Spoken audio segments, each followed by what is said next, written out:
السلام عليكم ورحمة الله وبركاته، عاملين ايه؟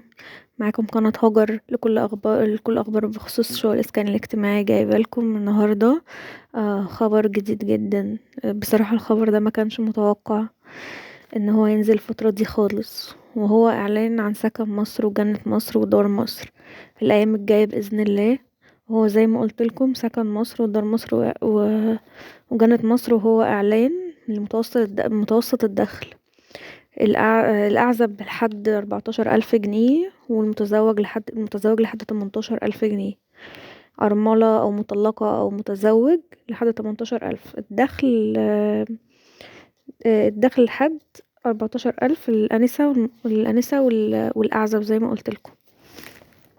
النهاردة قال رئيس جهاز هيئة المجتمعات العمرانية الجديدة على أحد القنوات الفضائية من مداخلة على الهوا.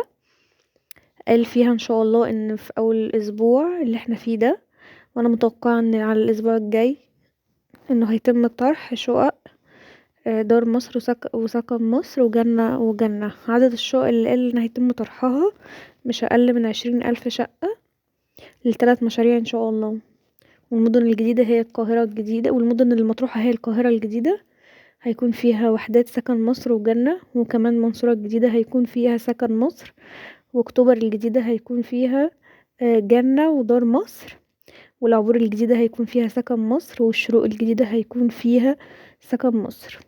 ودي اشهر مدن. وكمان اما يتم الطرح ويبدأ ان شاء الله هيكون في مدن تانية لسه ما اعلنوش عنها، هنعرفها بالتفاصيل اكتر لما الطرح ينزل. فانا قلت اعرفكم واعرف حضراتكم عشان ان شاء الله اللي حابب يقدم في التقديم خلال الفترة الجاية هو هينزل. وان شاء الله اللي عايز يقدم يبدأ يجهز ورقه من دلوقتي ويجهز نفسه بإذن الله. وانتظرونا لو في كل اخبار الاسكان الاجتماعي.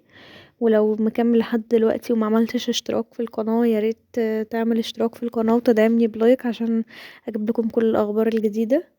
والسلام عليكم ورحمة الله وبركاته. السلام عليكم.